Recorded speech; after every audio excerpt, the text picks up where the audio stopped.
First and Second Chronicles is the entire history for Israel, starting with the beginning of mankind. It's the story of Israel's kings and God's faithfulness to his promises.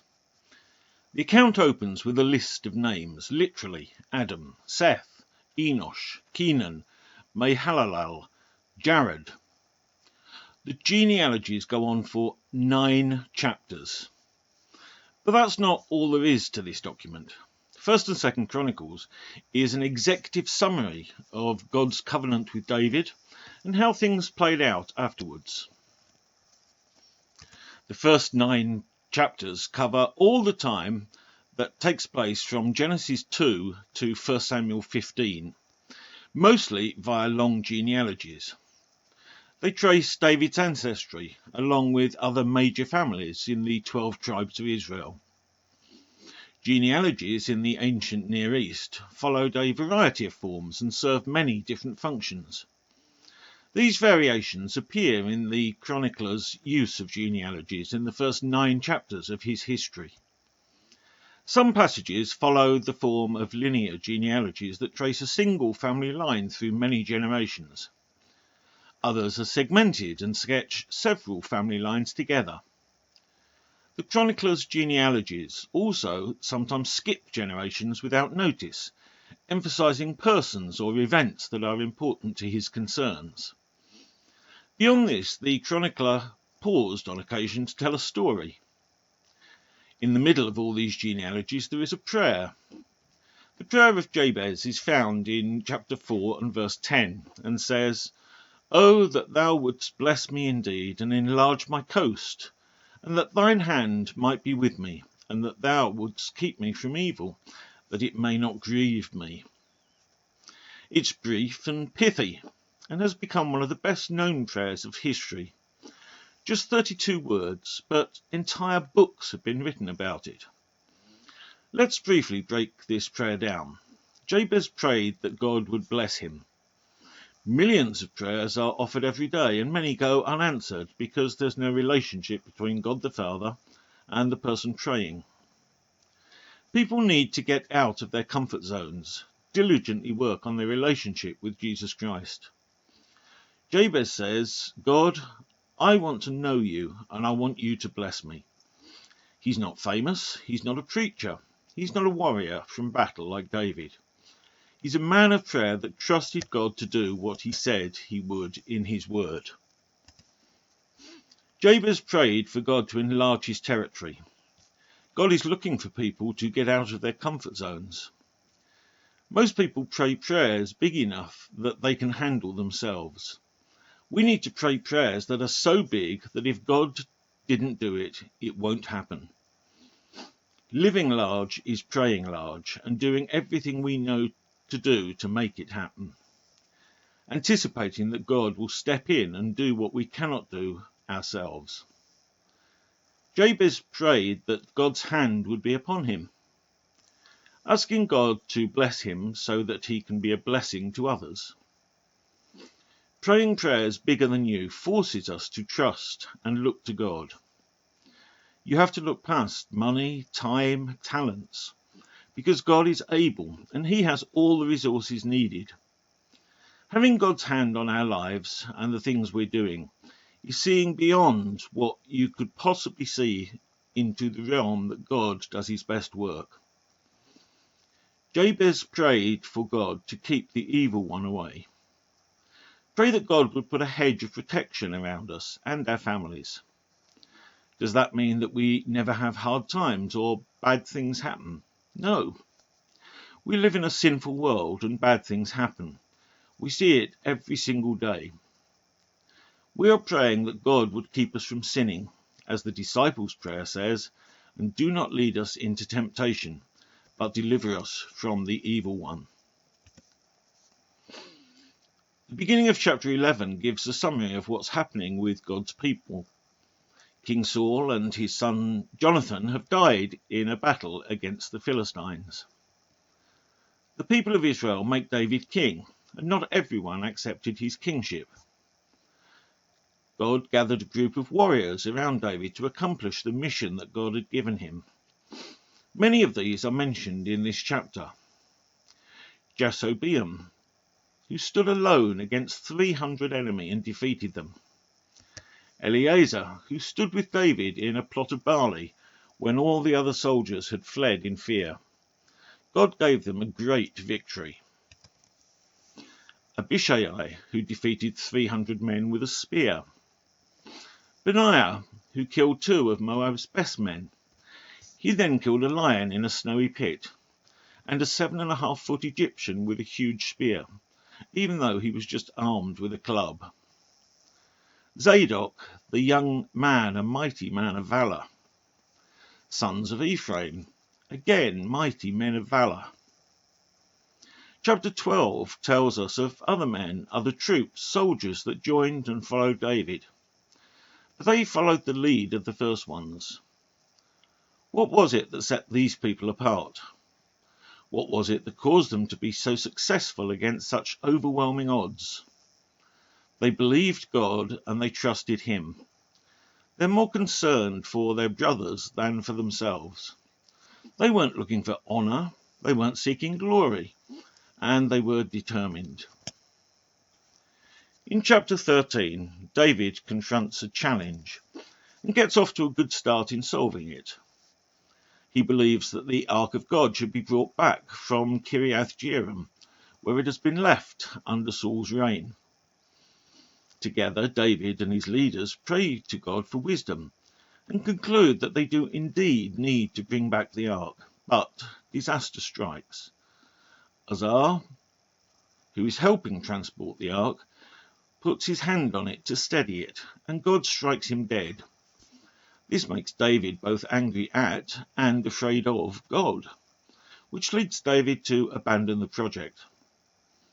What begins as a confirmation from God and trusted colleagues to carry out a project suddenly turns to a dramatic failure.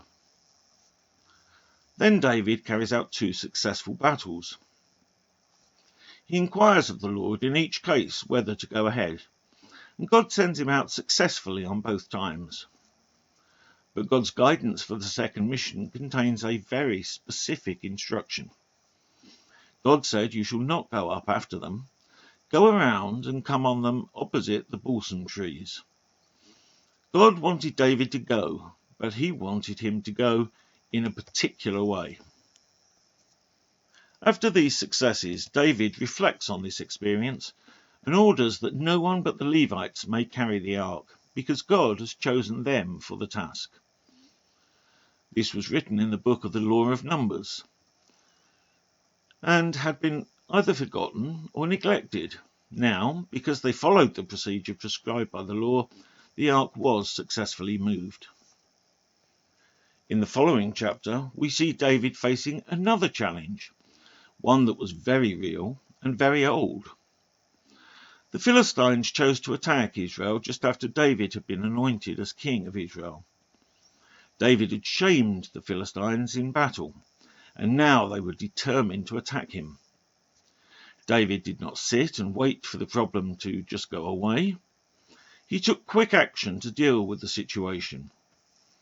David approached the crisis with courage, confidence, and clarity. He knew what needed to be done and how he would get it done. David understood that he needed God's direction before he went into battle.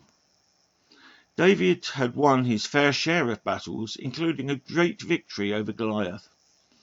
David could have easily relied on his own personal military experience, confidence, and skill as a warrior to handle the situation.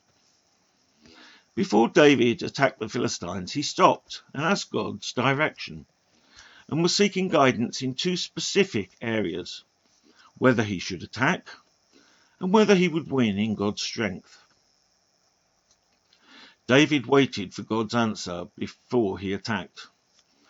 David depended on God so greatly that when the Philistines attacked a second time, he sought God again before he attacked.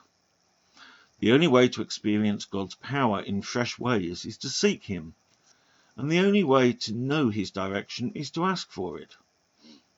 David was consistently concerned about 2 key areas: God's direction and God's presence. David did not step out of God's will, and so he needed God's direction. David had been successful during the first attack with his battle plan and with God's power. However, God made a change to the second attack and gave David specific instructions as to how to attack the Philistines.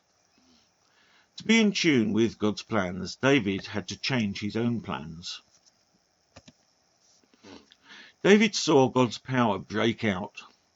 When the Philistines are defeated, he says, "As waters break out, God has broken out against my enemies by my hand."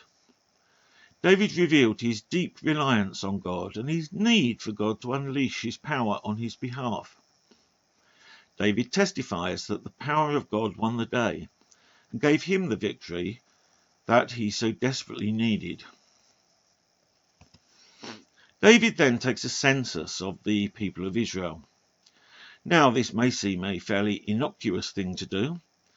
The biblical text tells us that it was Satan that incited David to do this, and it was against the advice of David's general Joab. The text also states God was displeased with this thing, and he struck Israel. David acknowledges his sin in taking a census against God's will, and so God says he shall have to be punished, and he gives him 3 choices, each of which would harm many people in the kingdom. 3 years of famine, 3 months of devastation by the sword of his enemies, or 3 days of pestilence on the land. David chooses the third option, and 70,000 people die as the angel of death passes through the land. At this, David cries out to God, "Was it not I who gave the command to count the people? It is I who have sinned and done very wickedly, but these sheep, what have they done?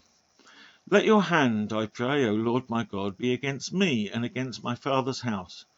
Do not let your people be plagued." The transgressions of leaders inevitably harm their people. Because David had shed so much blood as king, God determined not to allow him to build a house for the Lord. Instead, David's son Solomon was given that task. So David accepted his final task was to train Solomon for the job of king and to surround him with a capable team. David provided vast stores of materials for the construction of God's temple in Jerusalem, saying, "My son Solomon is young and inexperienced, and the house that is to be built for the Lord must be exceedingly magnificent." He publicly passed authority to Solomon and made sure that the leaders of Israel acknowledged Solomon as the new king and were prepared to help him succeed.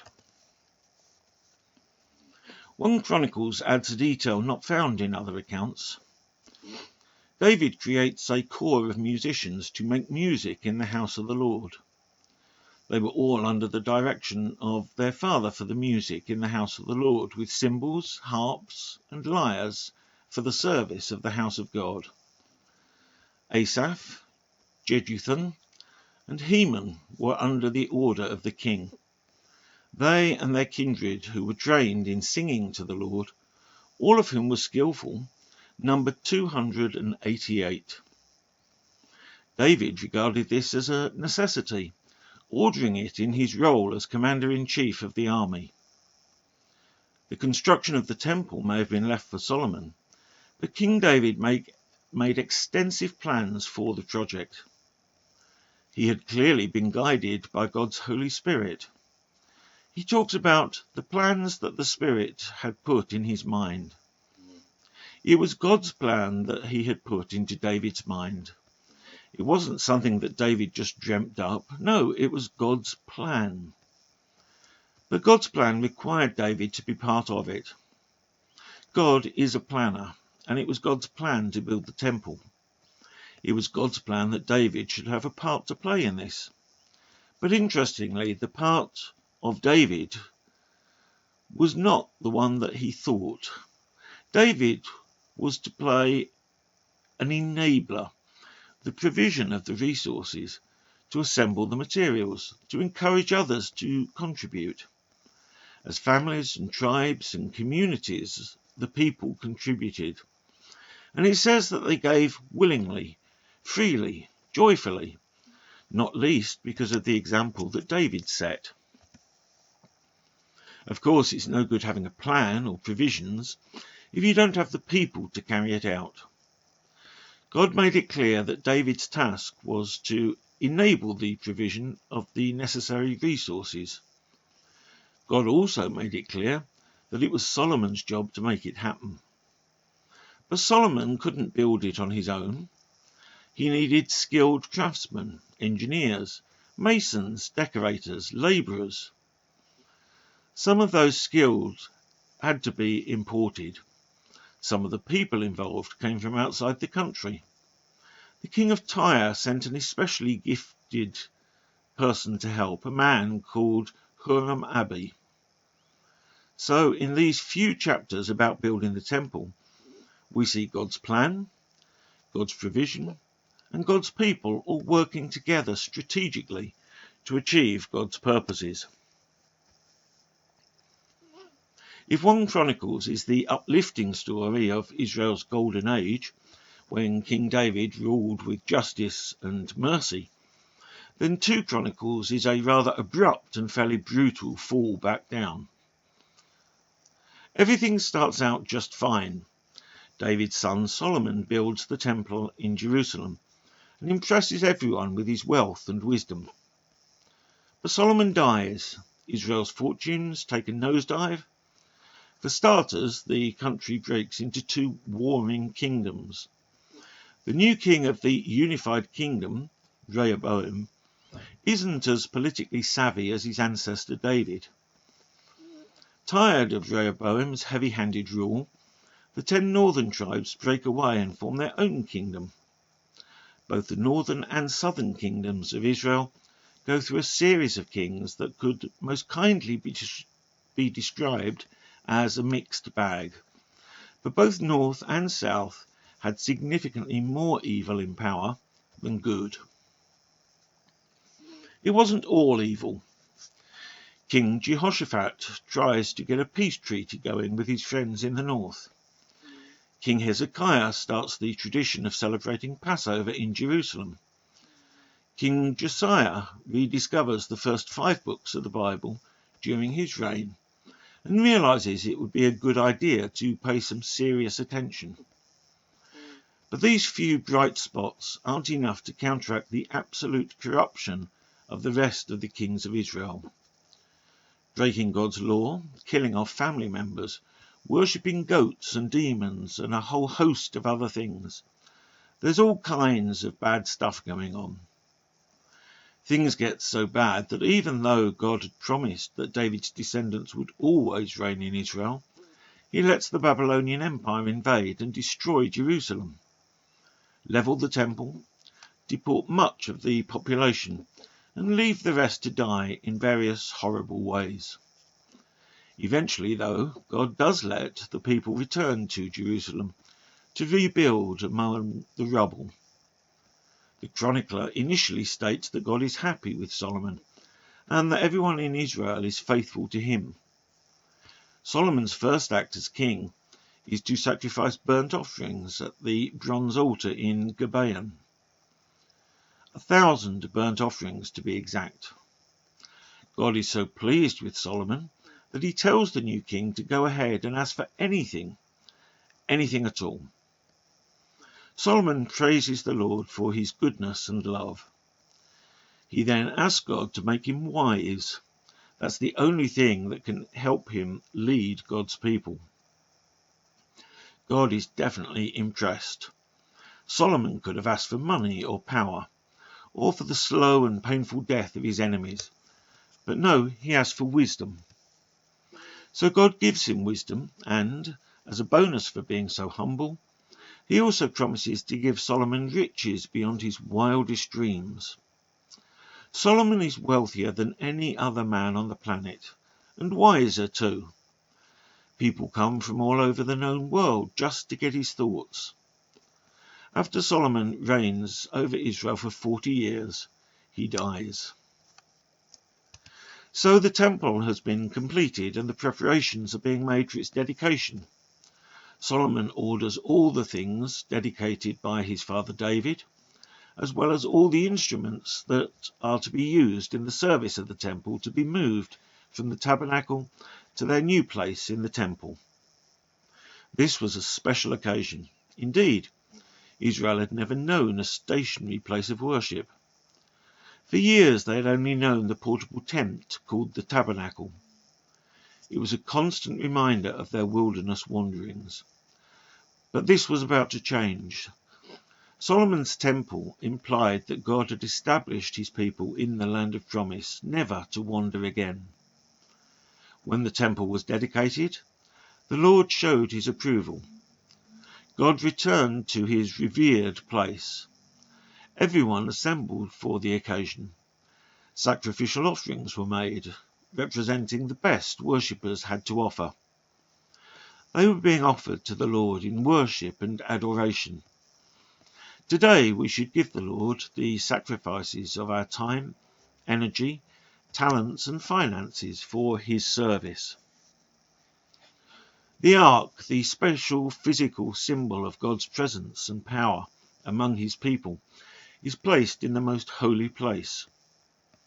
The lid of the ark, called the mercy seat, it was there between the wings of the cherubim that God's Shekinah glory appeared once every year on the Day of Atonement and communed with the high priest and rolled back Israel's sins for one more year. God was now in his rightful place and must now receive his rightful praise. Everyone was involved in enthusiastic praise to God. He was praised for his goodness and mercy. God deserves our praise simply because he has not dealt with us according to what we deserve. God now reveals his presence. This cloud was the Shekinah glory of God. It was the same cloud of God's presence and power that appeared to the Israelites in their wilderness wanderings. God's presence was overwhelming. Solomon modelled a prayer for his kingdom. Chapter 6 is a lengthy account of Solomon's prayer. Throughout the prayer, Solomon pleads with God to answer the prayers of his people. Chapter 7 begins, "The Lord appeared to him at night and said." It's God's response to the prayer. In a nutshell, God simply said, "Pray." And all of this is conditional. If you want to hear me, you must pray.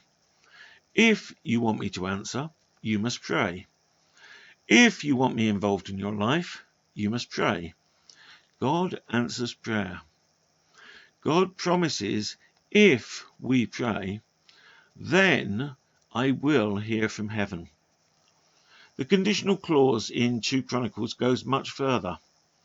If God's people humble themselves, if they pray, if they seek his face, if they turn from their wicked ways, then he will hear, then he will forgive sin, then he will heal their land. Rehoboam is the only son of Solomon who is mentioned by name in the Bible. He had the opportunity to continue the dynasty of David his grandfather and Solomon his father, with the same blessings that they enjoyed. Instead, he sought bad counsel and lost the blessings that could have been his had he listened to wise counsel. He suffered greatly for his bad choices. The kingdom that his grandfather and father knew was split, and he began to rule in Judah. Rehoboam was told by the old man that he should be kind to his people and please them. Speak good words with them. They will be thy servants forever. However, he rejected this wise counsel. This could have attributed to his pride or even insecurity. So he now seeks the wicked counsel from someone else. He was instructed by the young counselors and took the advice of the young men. The first psalm tells of the consequences of receiving bad counsel. Rehoboam faced the rebellion of his kingdom, and this could have been avoided if he'd listened to wise counsel. He could not enjoy his reign. He couldn't escape the rebellion. There will always be definite consequences that cannot be avoided when one receives and follows bad advice. Jeroboam and all the people of Israel asked him to lighten the burden of forced labour that his father, King Solomon, had laid on them. In return, they promised him, "We will serve you." His younger friend's advice was to lord it over the people and to boast, "My father laid on you a heavy yoke. I will add to your yoke. My father disciplined you with whips. I will discipline you with scorpions."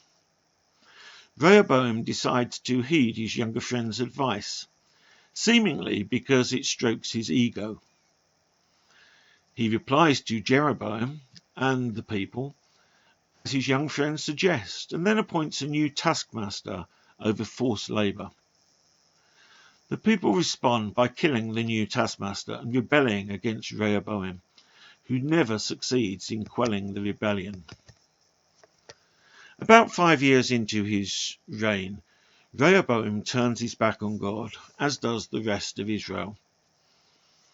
This just so happens to occur at the same time that the king of Egypt decides to attack Israel. Because God is angry with Israel, Egypt is able to take control of the defensive cities that Rehoboam had built up. The Egyptian army closes in on Jerusalem. The prophet Shemaiah comes to Rehoboam and lets him know exactly why this has happened. It's because they didn't listen to God. Rehoboam humbles himself, and God relents a little. He does let the kingdom of Judah be utterly crushed, but he does let Egypt take control of the area. The king of Egypt takes all of Judah's gold and treasures for himself. Because Rehoboam repents, he reigns over the southern kingdom for 17 years, fighting with the northern kingdom for the majority of that time. Rehoboam is replaced on the throne by his son Abijah, technically king over just 2 tribes, with Jeroboam king over the 10 northern tribes. Jeroboam leads the northern tribes to capture the southern tribes, which together are now called Judah. The people of Judah see that they're surrounded, outmatched, outnumbered. So they do the only thing they can. They ask God for help. God comes to their aid and defeats the northerners. Abijah and the southern army are able to slaughter 500,000 men and take back some cities from Jeroboam. When Abijah dies, his son Asa takes over the kingdom of Judah. Asa keeps Judah on the right path. He gets rid of all the references to foreign gods and encourages the people to follow God's law. He also builds up Judah's defences and army in various cities. Even though there aren't any wars for 10 years, this proves to be a smart move, because eventually the Ethiopians attack Judah. Zerah the Ethiopian comes at them with 1 million soldiers. Judah has about 300,000. Totally outnumbered, Asa leads the army into battle. And once again he does the only thing he can do. He prays.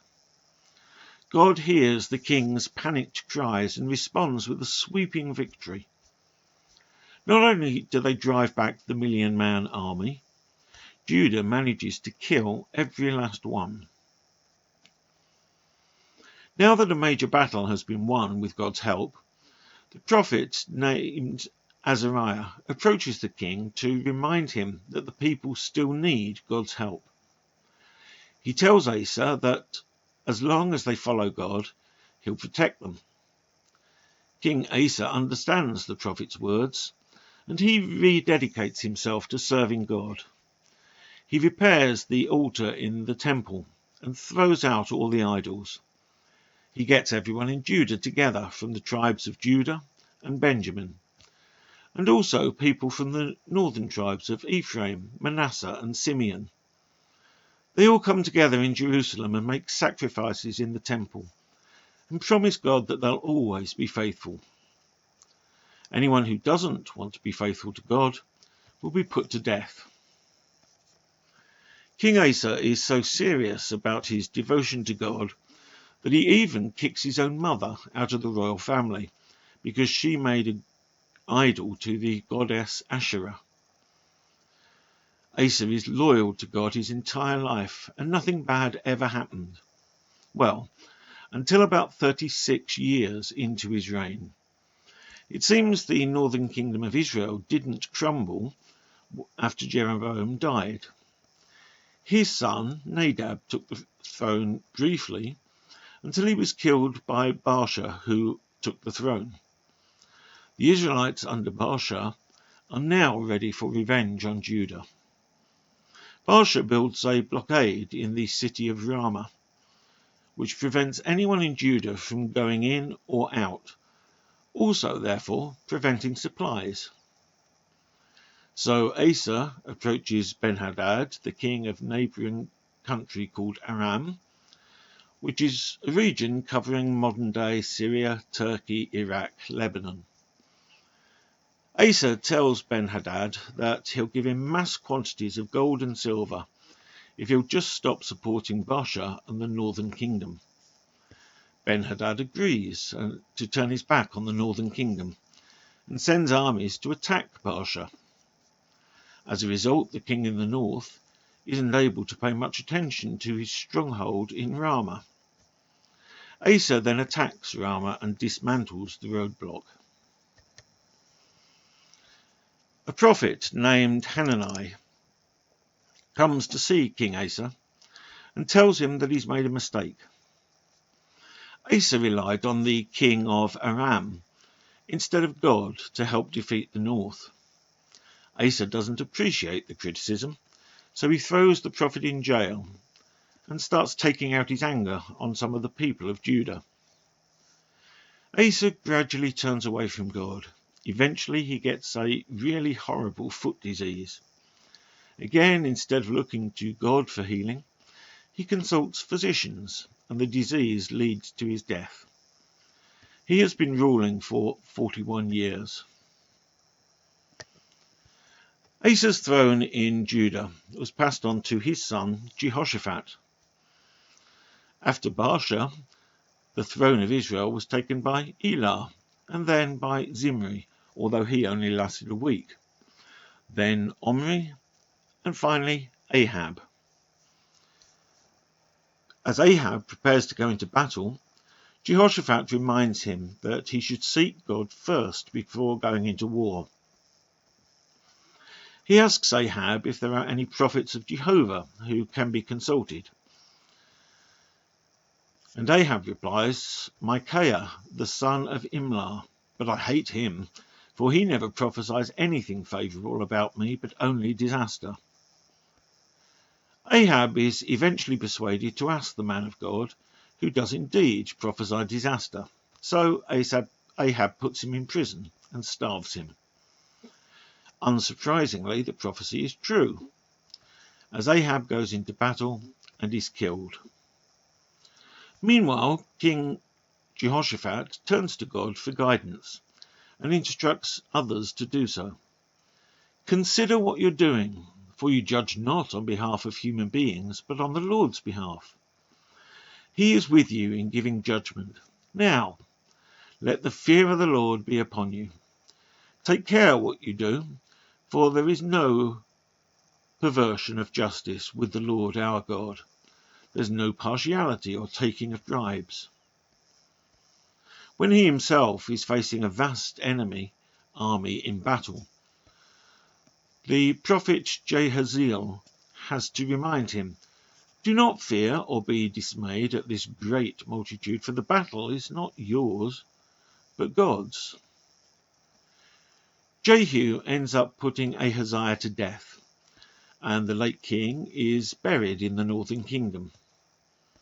Now that Ahaziah is dead, there's no one left to rule in Judah. Ahaziah's mother, Athaliah, decides that she will take over as queen. To avoid any challenges to her rule, she has all her grandsons executed, although she fails to kill all of them.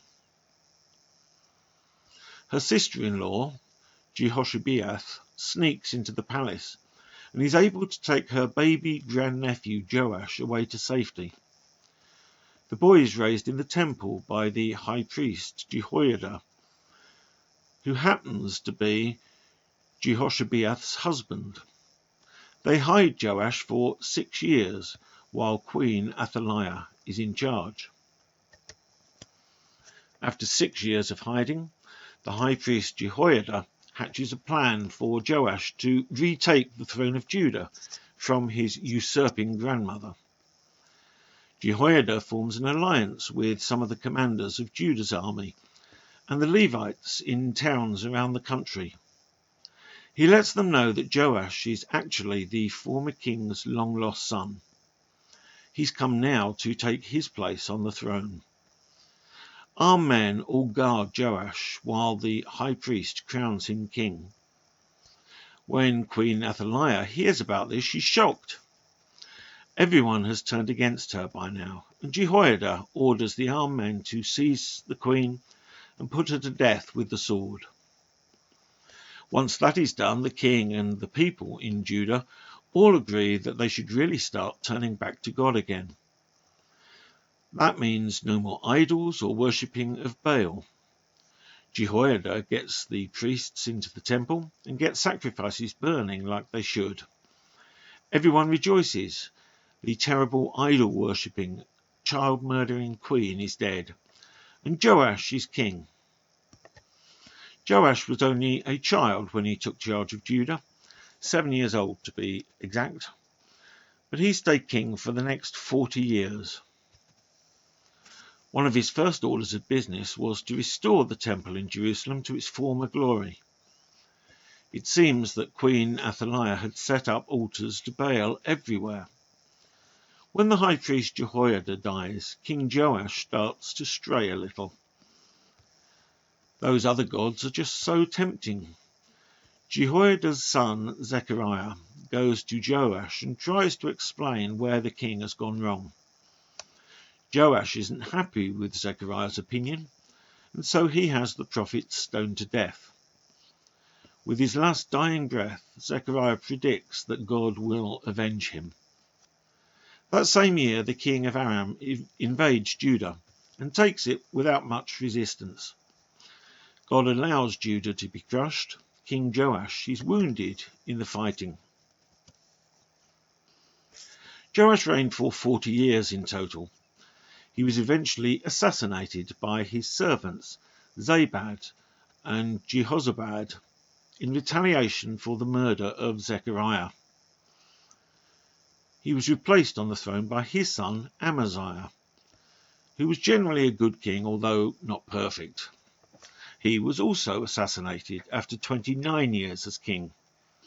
He succeeded by his king Uzziah, also known as Azariah.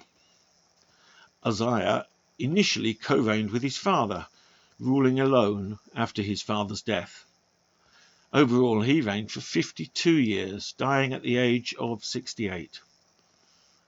Of historical but not biblical importance, the first ever Olympic Games took place towards the end of his reign. Uzziah started out as one of the good kings, doing what was right in God's eyes, and saw God's blessing on him.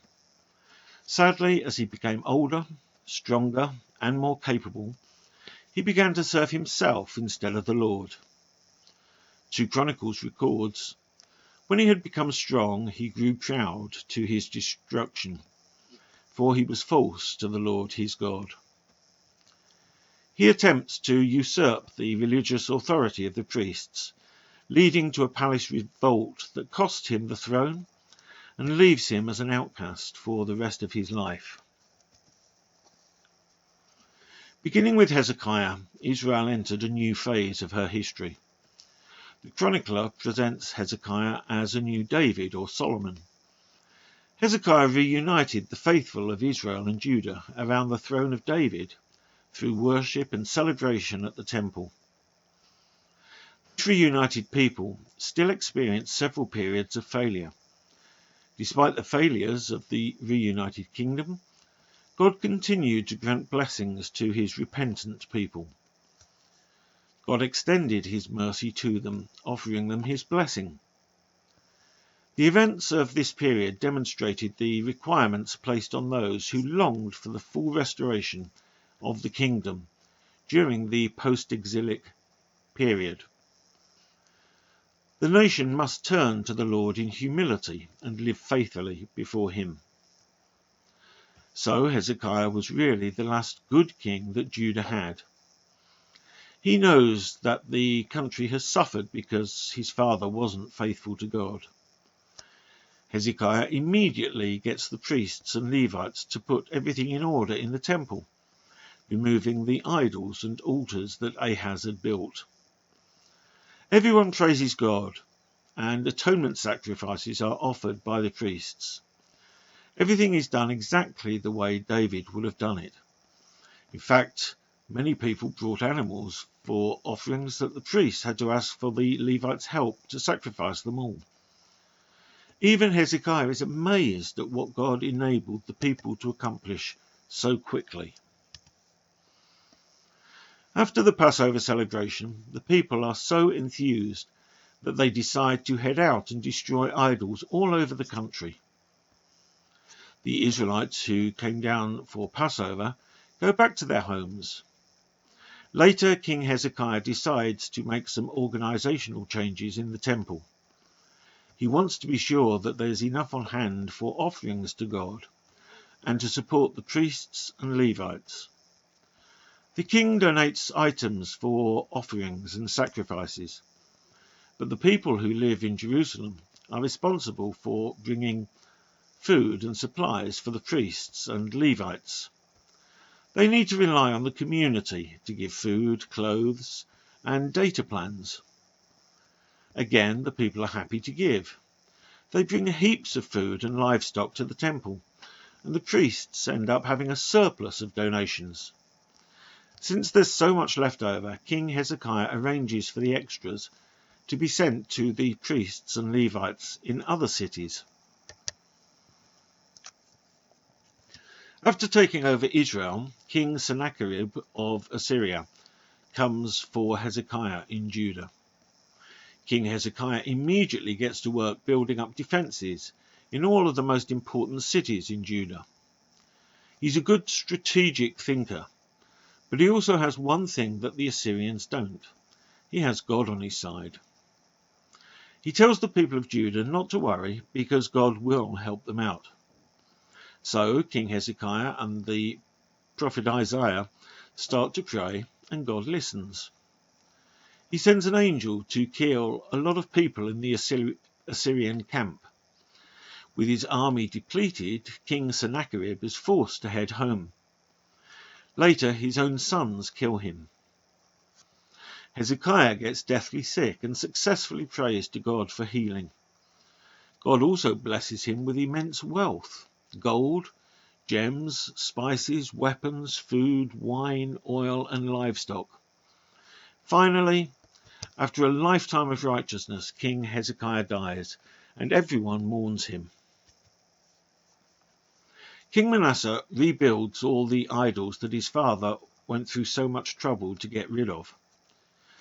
He also burns his sons for sacrifices, consults oracles and ghosts, and influences everyone in town to do the same. God sends the Assyrian army to knock some sense into him. They capture King Manasseh and bring him in chains to Babylon. Manasseh asks God for forgiveness, and he gets it. Manasseh gets to go back to Jerusalem and rule.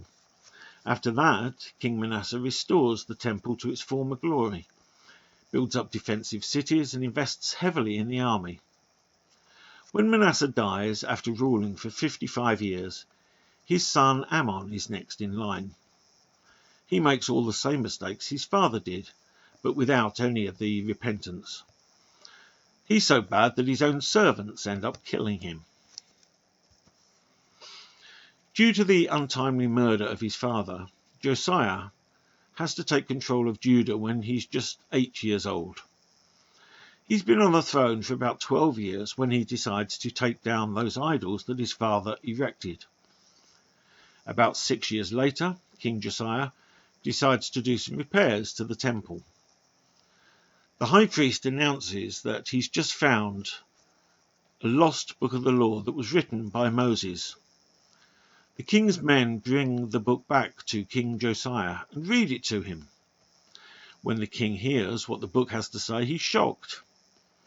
The people haven't been following any of the laws. Josiah reads the book to everyone. King Josiah promises to follow all the laws and commandments written in the book, and he makes the people who are standing there promise to do so too. King Josiah arranges for everyone to come to Jerusalem for Passover, just like Hezekiah had. The celebration's a big success, and everything's carried out according to the law of Moses from the recently discovered book. Then the king of Egypt arrives, looking for a fight. King Josiah heads out to do battle with him.